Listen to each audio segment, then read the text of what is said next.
잉심리학의 대가 마리 루이제 폰 프란츠. 그녀가 무려 2000년 전 고대 로마 소설인 황금 당나귀를 어떻게 분석했는지 그 놀라운 통찰의 세계로 함께 떠나보려고 합니다.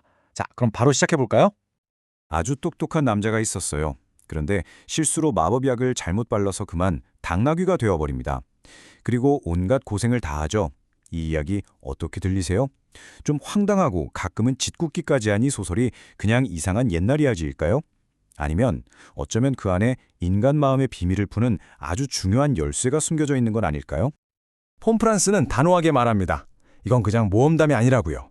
이건 말이죠. 분열되고 미성숙했던 한 남자의 영혼이 마침내 통합과 구원을 찾아가는 그 위대한 심리적 여정을 보여주는 일종의 거대한 지도라는 겁니다.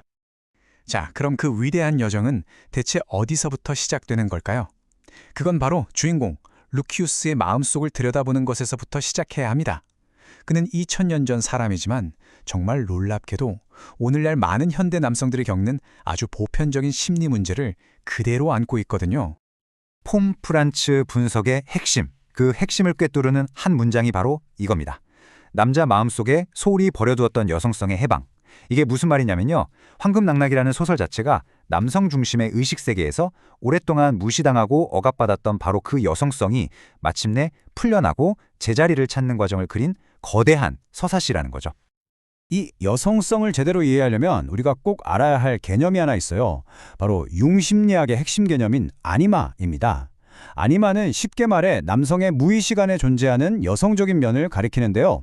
한 남자가 느끼는 감정, 다른 사람과의 관계를 맺는 방식, 심지어는 창조성의 깊이까지 이 모든 것이 아니마와 아주 깊게 연결되어 있습니다.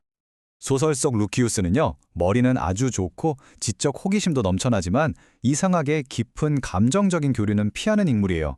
폰 프란츠는 이게 바로 부정적 모성 콤플렉스 때문이라고 진단합니다. 쉽게 말해서 내면의 상처 때문에 여성적인 것, 그러니까 감정이나 깊은 관계 맺기 자체를 믿지 못하고 두려워하는 상태인 거죠. 그래서 그는 현실의 여성보다는 추상적인 지식의 세계로 도망칩니다. 폰 프란츠는 이걸 성층권 속으로의 도피라고 표현하는데요. 이렇게 자신의 아니마와는 완전히 담을 쌓고 살아가고 있었던 겁니다. 하지만 언제까지고 그렇게 지성 속으로만 도망칠 수는 없었겠죠. 결국 그의 무의식에 폭발하면서 인생을 통째로 뒤흔드는 사건이 터지고 맙니다. 네, 바로 당나귀로 변해버린 거죠. 하지만 이건 단순한 저주가 아니었어요. 오히려 심리적인 회복을 위한 꼭 필요했던 여정의 시작이었습니다. 보세요. 인간이었을 때와 당나귀가 됐을 때 루키우스는 완전히 정반대의 존재가 됩니다. 피상적인 지성으로 감정을 외면하던 그는 이제 고통과 본능의 세계, 즉 자신의 무의식과 맨몸으로 부딪혀야만 하는 신세가 된 거죠. 그를 지켜주던 이성이라는 안전한 방어막이 그냥 완전히 사라져버린 겁니다. 그러니까 핵심은 이거예요. 당나귀가 되어서 겪는 그 끔찍한 고통들은 벌이 아니라는 겁니다. 오히려 그동안 애써 외면했던 자기 안의 어두운 모습, 즉 그림자와 원초적인 본능을 정면으로 마주하고 받아들이기 위해 반드시 거쳐야만 했던 무의식으로의 하강 과정이었던 거죠. 그런데 정말 흥미로운 건 말이죠. 루키우스가 한창 당나귀로 고생하고 있을 때 이 소설 한가운데에 아주 유명한 신화가 이야기 속 이야기 형식으로 툭 튀어나옵니다. 바로 아모르와 푸시케 신화인데요. 폰 프란츠는 이 이야기가 소설 전체의 비밀을 푸는 일종의 마스터키라고 말합니다. 이 신화는 인간의 영혼을 상징하는 공주 피시케가 사랑의 신 에로스를 만나 온갖 시련을 겪으면서 성장해 나가는 과정을 그리고 있거든요. 이건 뭐랄까, 당나귀가 된 루키우스의 영혼이 앞으로 겪게 될 여정의 완벽한 청사진, 일종의 예고편인 셈이죠. 여기서 정말 재밌는 건 프리시케가 해내야 하는 4가지 과업의 상징적인 의미예요. 뒤섞인 씨앗을 분류하는 건 내 안의 혼란스러운 감정들 속에서 질서를 찾는 법을 배우는 거고요. 사나운 황금 양털을 모으는 건 내 안의 파괴적인 충동이나 공격성을 다스리는 훈련을 의미하죠. 스틱스 강물을 길어오는 건 깊은 절망감에 빠져도 압도당하지 않는 용기를, 그리고 페르세포네의 상자를 가져오는 건 무의식의 깊은 세계를 탐험하되 그 심연에 잡아먹히지 않는 지혜를 상징합니다. 전부 영혼이 성장하기 위해 꼭 필요한 단계들인 거죠. 그 길고 긴 고통의 터널 끝에서 마침내 루키우스에게 한 줄기 구원의 빛이 비칩니다. 바로 달빛 아래에서 여신 이시스를 만나게 되는 순간이죠. 모든 걸 잃고 절망에 빠진 루키우스는 난생 처음으로 진심을 다해 기도를 올립니다.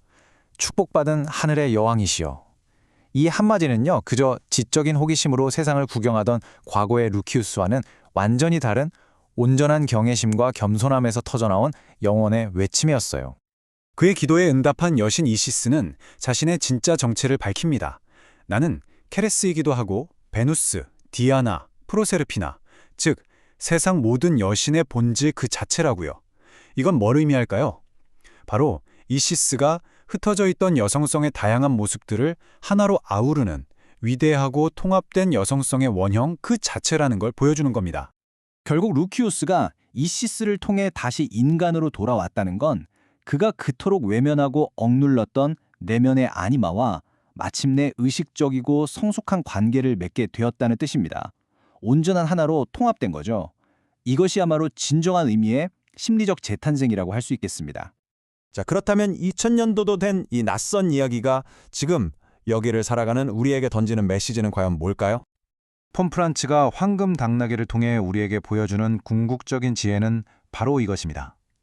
이성으로 대표되는 남성성과 감정으로 대표되는 여성성, 이 둘 중 어느 한쪽으로만 치우쳐 있던 우리의 의식이 고통스러운 과정을 통해 마침내 조화로운 균형을 이룰 때 우리는 비로소 진정한 나, 온전한 자기를 만날 수 있다는 거죠. 어쩌면 우리 모두의 내면에는 나도 모르게 외면하고 있는 당나귀가 한 마리씩 살고 있을지도 모릅니다. 그 존재는 때로 우리를 고통스럽게 하고 불편하게 만들죠. 여러분 안에 그 황금 당나귀는 지금 당신에게 무슨 말을 하고 있나요? 잠시 멈춰서 그 목소리에 귀 기울여 보는 건 어떨까요?